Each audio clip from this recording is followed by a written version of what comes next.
Hello दोस्तों, कैसे हैं आप सभी लोग? उम्मीद है सभी स्वस्थ होंगे, मस्त होंगे, ज़बरदस्त होंगे। जैसा कि आप जानते हो यहाँ पर आपके लिए यूनिट 10 के लिए क्लासेस चलाई जा रही हैं। क्या? यूनिट 10 के लिए क्लासेस चलाई जा रही हैं। और सिर्फ क्लासेस ऐसी नहीं है कि यूनिट 10 के लिए चलाई जा रही हैं, आपको बहुत शानदार तरीके से कंटेंट भी दिया जा रहा है। और यूनिट 10 एक ऐसा यूनिट है जिसको हम छोड़ देते थे हमेशा। ये आपके लिए जीआरएफ का विषय है, ये आपका जीआरएफ का विषय है, हिस्ट्री का विषय है, हमेशा इसको छोड़ देते हैं। आपको बता दूँ ये सारे टॉपिक हमारे हो चुके हैं जो मैंने टिक किए हुए हैं इस पे। इतिहास विषय की विस्तार, भूमिका, महत्व, इतिहास में वस्तुनिष्ठता, पूर्वाग्रह, अन्वेषण, ये सारे टॉपिक आपके हो चुके हैं।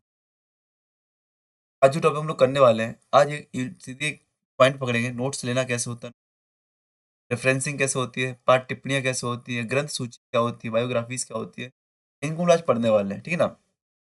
ये आपका रिसर्च का विषय है, हिस्ट्री में रिसर्च करते हैं, हम नोट्स बनाते हैं या बुक बनाते हैं, कुछ बनाते हैं, तो उसमें कैसे लिखते हैं? आपने कभी से नोट्स लिया, कुछ यहाँ पे आपने देखा होगा, फुटप्रिंट कुछ लिख देते हैं, हाइपरलिंक कुछ होती है, पाठ टिप्पणियाँ कुछ लिख देती हैं। ये सारी चीज़ें एक पेज पर कैसे काम करती है, थीसिस को कैसे लिखते हैं, कैसे नोट्स बनाते हैं, वो टॉपिक है आपका। हिस्टोग्राफी रिसर्च आपका टॉपिक है, इसको हम लोग कवर कर रहे हैं। यहाँ पे इस टॉपिक को आज करने वाले नोट्स लेना। नोट्स टेकिंग इन हिस्टोग्राफिकल रिसर्च क्या होता है? कुछ प्रक्रियाएँ सबसे महत्वपूर्ण नोट्स लेते क्या? नोट्स टेकिंग एक अत्यंत आवश्यक और प्रारंभिक प्रक्रिया है। ये पता है आपको? हम पता है विभिन्न स्रोतों से क्या करते हैं, सूचना प्राप्त करते हैं, ताकि क्या कर सकें, उनका विश्लेषण कर सकें, उनका प्रयोग कर सकें। नोट्स लेने की आवश्यकता क्यों है? नोट्स नहीं लेंगे तो आप इतिहास किससे लिखोगे? कहीं न कहीं से आपको प्राइमरी सोर्स लेना पड़ेगा, आपको सेकेंडरी सोर्स लेना पड़ेगा, कहीं से न कहीं से आपको नोट्स लेना पड़ेंगे ना, तभी तो आप यूज़ कर पाओगे, नहीं तो आप इतिहास कैसे लिखोगे? इतिहास अपने थोड़े पे लिखोगे क्या? मेरे फेस पे लिखोगे बताओ? इतिहास लिखने के लिए आपको नोट्स चाहिए ना? क्या? इतिहास लिखने के लिए आपको नोट्स चाहिए।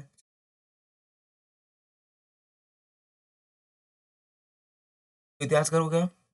इतिहासकार को अपने शोध या लेखन के लिए क्या विभिन्न प्रकार के स्रोतों, साहित्यिक, पुरातात्विक और अभिलेखीय और द्वितीयक स्रोतों की जानकारी लेनी पड़ती है। इन सभी सूचनाओं को याद रखना संभव नहीं है। सटीक नोट्स तैयार कर लेते हैं। क्या कर लेते हैं? सटीक नोट्स तैयार कर लेते हैं। संक्षिप्त में बात करें तो नोट्स लेना इतिहासकार को जानकारी एकत्रित करने, संगठित करने और बाद में संदर्भित करने में मदद करता है। ठीक है भई। नोट्स लेने के सिद्धांत क्या है? अब यहाँ पे महत्वपूर्ण है। ये यहाँ से आपको क्वेश्चन पूछते हैं। नोट्स लेने के समय किन-किन बातों का ध्यान रखना चाहिए? ठीक है ना? Basic principle of the effective notes taking. Number 1, right the sense not a copy, मतलब भावार्थ लिखना चाहिए, हूबहू नहीं लिखना चाहिए। आप उठा के कहीं से नोट्स ले रहे हो, उसको हूबहू लिखे दे रहे हो वही सेम वर्ड्स में, तो गलत हो जाएगा। भावार्थ लिखना चाहिए। मतलब इतिहासकार स्रोत की सामग्री को सभ्यता शब्द से नहीं लिखना चाहिए, बल्कि उसका भावार्थ लिखना चाहिए। ऐसा करने से 2 लाभ होते हैं। नंबर 1 क्या होता है?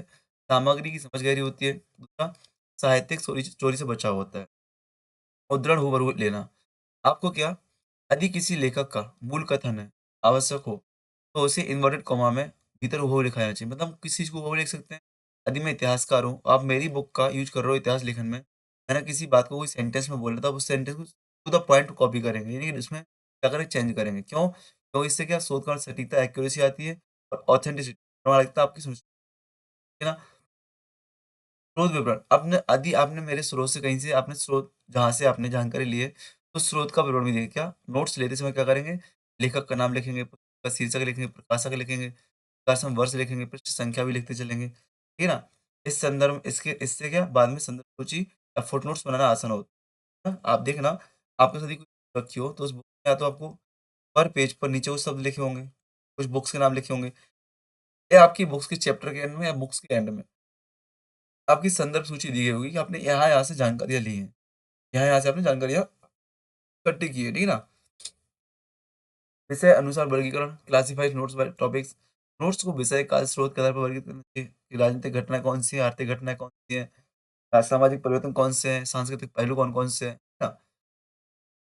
सबसे महत्वपूर्ण, साहित्यिक चोरी से कैसे बचें? अवॉइड प्लेगरिज्म, साहित्यिक चोरी से आप लोग कैसे बचें? इतिहासकार किसी भी स्रोत सामग्री को हूबहू लेता है, उसे अपनाता है तो क्या साहित्यिक चोरी कहलाएगी। यदि इतिहासकार है, स्रोत सामग्री को हूबहू लेता है या उसे अपनाता है, तो साहित्यिक चोरी कहलाएगी। लेकिन यदि आप कथन हूबहू लेते हो, उद्धरण हूबहू लेते हो, तो वो साहित्यिक चोरी में नहीं आएगा। इस बात को आपको याद रखना है ना? इससे क्या होता है, लेखक की और स्रोत की गुणवत्ता दोनों प्रभावित होती है।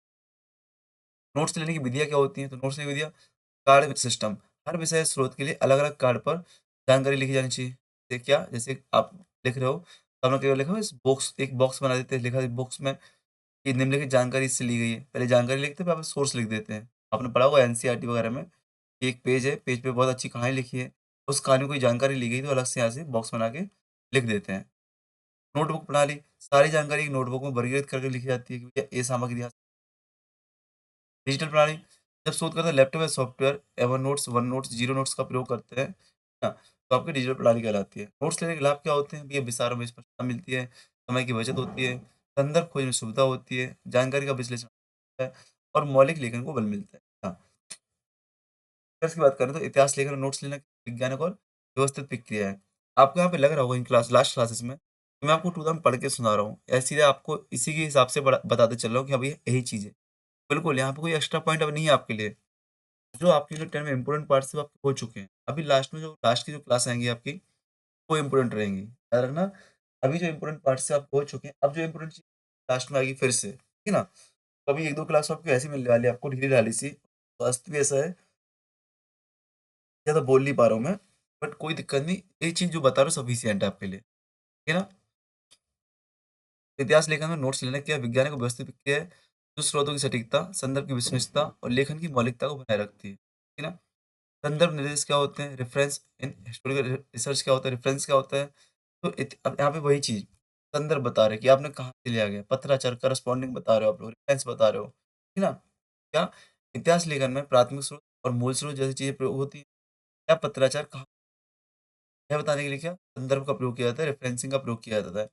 इसी का तो विश्वसनीयता बढ़ती है और सत्यापन योग्य होती है। जैसे मैं लिखूँ अपनी बुक में कि अकबर की मृत्यु, अशोक अशोक ने अशोक का मन अशोक के जो युद्ध नीति थी, बदलाव आया था कलिंग युद्ध के बाद, ठीक है ना? मैं लिख दूँ संदर्भ में, इसकी जानकारी मैंने निम्नलिखित स्रोत से ली है, तो आपकी वो चीज़ क्या होगी ऑथेंटिक हो जाएगी। अगर आपको मेरी बात पे विश्वास नहीं, आप क्या करोगे सोर्स को जाके पढ़ लोगे, वहाँ बहुत अच्छी जानकारी मिल जाएगी कि नहीं मिल जाएगी? संदर्भ निर्देश क्या बोलते हैं? मीनिंग ऑफ रेफरेंस, कि संदर्भ निर्देश का उद्देश्य क्या होता है? किसी स्रोत से, किसी लेखक या ग्रंथ से कौन-सी जानकारी ली गई है, इसकी स्पष्ट जानकारी देना, है ना? यह इतिहासकार को ईमानदारी और शोध की पारदर्शिता को दर्शाता है। इतिहासकार की क्या ईमानदारी और शोध की पारदर्शिता को दर्शाता है। 1 मिनट बस हाँ, आगे बढ़ते हैं,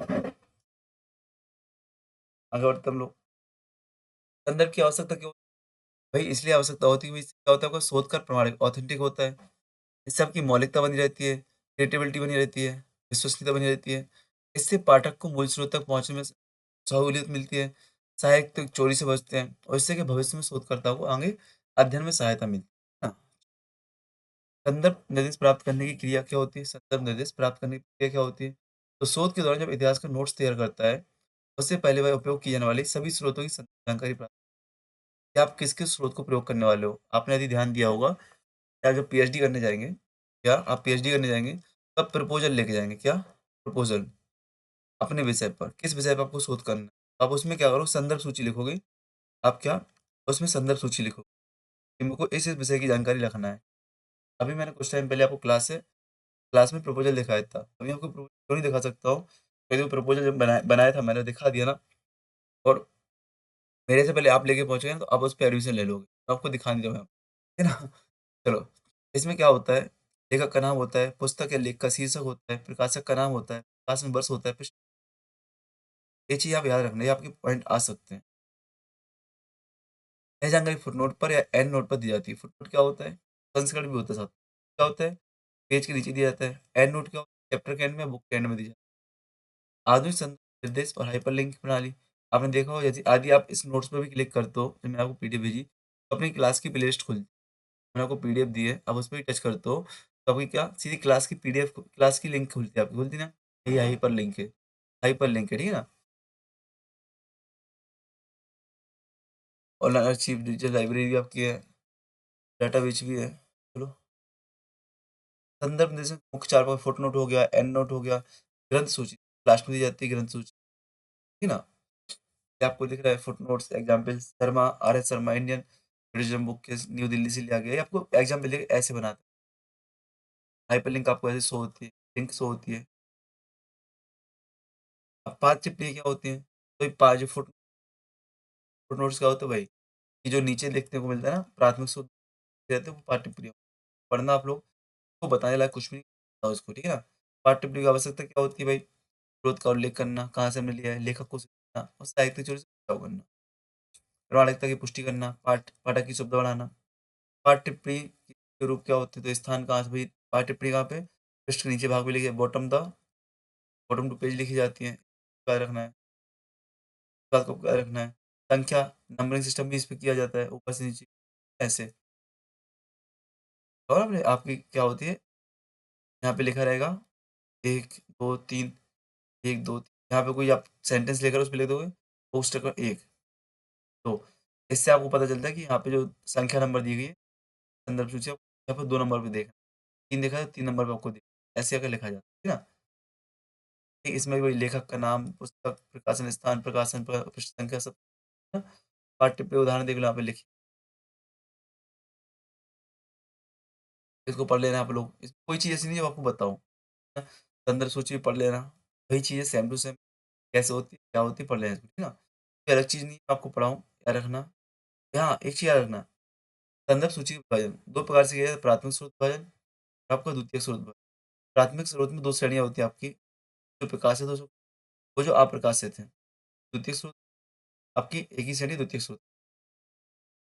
संदर्भ सूची तैयार करने के नियम तो वही लेखक अभी क्रम याद करना, लेखक का नाम आता है, सरनेम आता है, फिर आपका नाम आता है, फिर मध्य नाम आता है, फिर ये आपको पता है रिसर्च एप्टीट्यूड आप पढ़ते हो पूरा, यूनिट 2 आप पढ़ोगे ना पेपर 1 की उसमें पूरी चीज़ें पढ़ते हो चीज़, है ना? इसलिए यहाँ पे इसका क्वेश्चन नहीं बनता, जो बनता है आपका पेपर 2 में बनता है।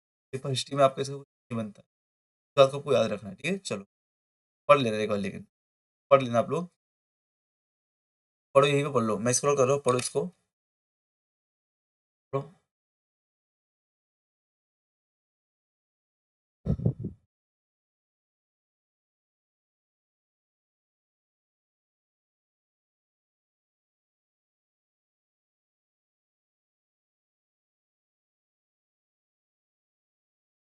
चलो, शोध प्रबंधन इसको हम नेक्स्ट क्लास में करेंगे, शोध प्रबंधन और निर्दिष्ट कार्य को पूरा करना। तो नेक्स्ट क्लास में करेंगे, ठीक है ना? यहाँ से हम लोग क्या नेक्स्ट क्लास में इसको देखेंगे, बहुत अच्छे से, ठीक है? चलो, साहित्यिक चोरी क्या होती है, बौद्धिक बेईमानी, इतिहास लेखन क्या होता है, ये देखेंगे हम। इतिहास लेखन में साहित्यिक चोरी और बौद्धिक बेईमानी, ये सारी चीज़ें ऐसी जो आपको आसानी से आती हैं, बट मैं कहता हूँ इनको पढ़ो एक बार, क्योंकि क्रम से जब चीज़ें पूछी जाती है, आप पे नहीं बनती। क्या? जब क्रम से चीज़ें पूछी नहीं बनती हैं, ठीक है ना? तो मिलते हैं नेक्स्ट क्लास में। लाइक, कमेंट, शेयर, सब्सक्राइब ज़रूर कर देना क्लास को। अब लास्ट टॉपिक थोड़ा बोरिंग टॉपिक बचे, सिंपल टॉपिक बचे हैं, तो आप पढ़ के भी काम चला सकते हो। बट एक बार मैं स्क्रॉल तो करूँगा, जैसे कोई कीवर्ड्स आता है, कोई की नोट्स आता है, तो आपको बता सकूँ। तो पूरा स्क्रॉल तो करेंगे हम लोग, ठीक है ना? चलो।